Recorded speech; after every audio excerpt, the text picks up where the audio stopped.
Okay, let's get started. Have we got anybody who wants to participate in this fans forum here on our Thursday?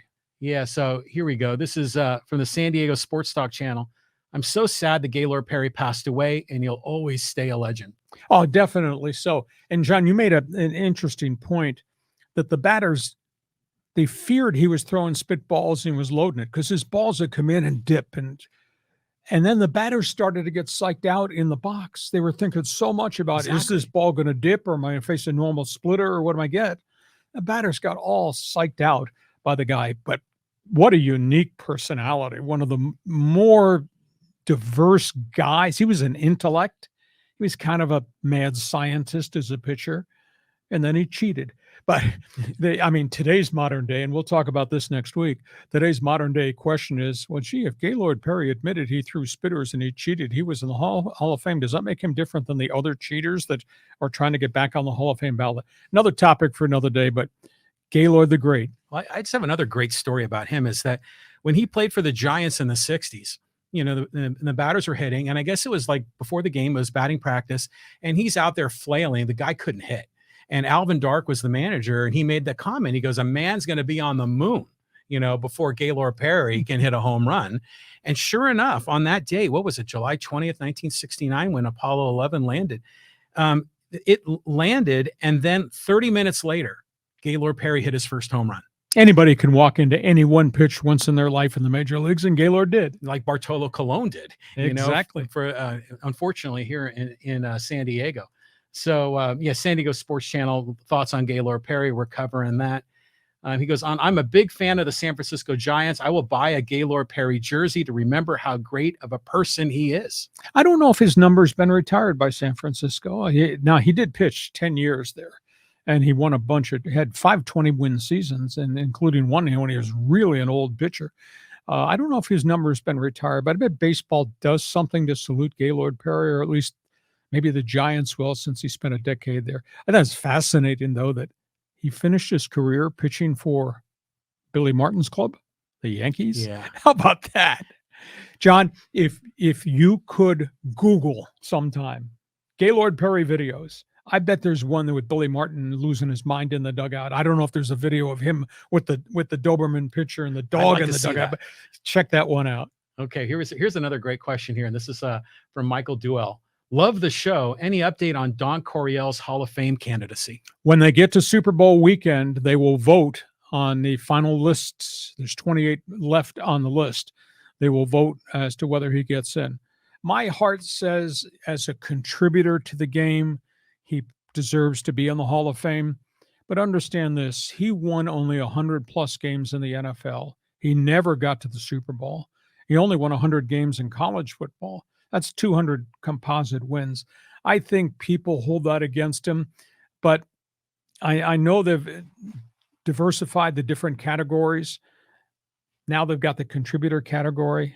His mind was so great in terms of what he created offensively and X's and O's and the Fouts, Winslow, Charlie Joyner, J.J. West Chandler era.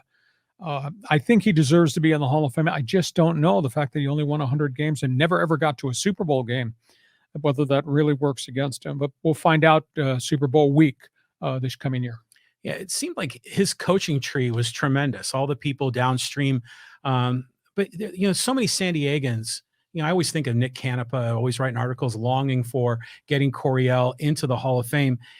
Regardless of the performance of the Chargers, it just seems as an innovative mind. Yep. He is deserving of being in the Hall of Fame because he changed the game, and it led to Bill Walsh, what he did with the Niners and everything else. But if you don't mind, just take a quick tangent. We're talking about Hall of Fame, and I noticed on your Twitter feed, you were talking about whether Bonds and Clemens should be in the Hall of Fame, the Baseball Hall of Fame. Well, we'll spin back now. This week, coming week, baseball meetings are here in downtown San Diego. On Sunday night, the new, what's it called? Contemporary Committee. It's just been formed.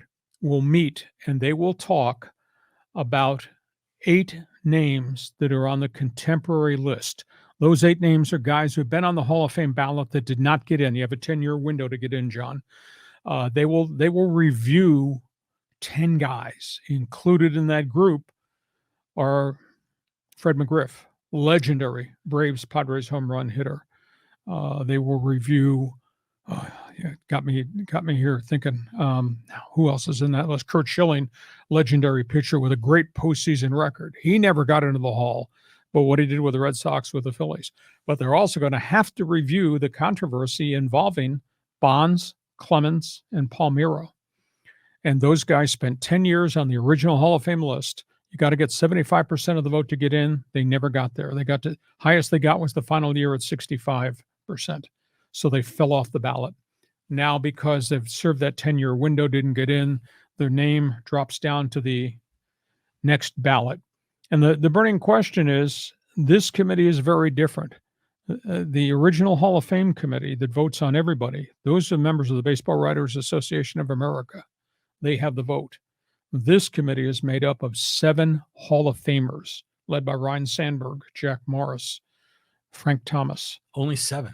Well, 7 Hall of Famers, Okay. 6 executives, old-time baseball executives, and I think 2 members from the Baseball Writers Association.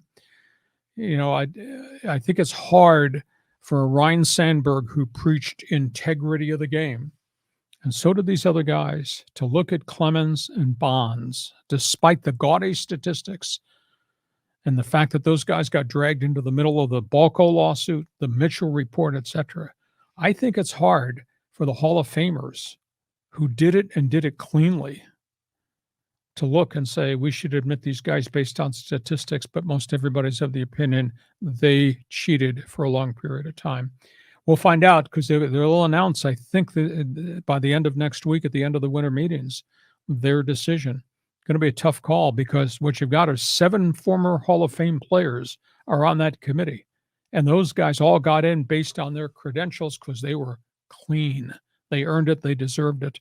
And there's still a raging debate. Do those guys, Bonds and Clemens, deserve to get in? We'll be arguing about this topic probably next week. Okay, very good. Hey, listen, we thank you for joining us on our regular Thursday podcast. We always put a lot of topics on the table. I'll invite you to check my website, leehacksawhamilton.com. Invite you, too, to subscribe so you'll get the alerts when we put stuff on every week during the course of the calendar year. And then tweet, text, email, and send out information. Alert all your friends, all your followers about what we're doing. On behalf of John Riley, this is Lee Hacksaw Hamilton. Thanks for being with us. Have yourself a great sports weekend.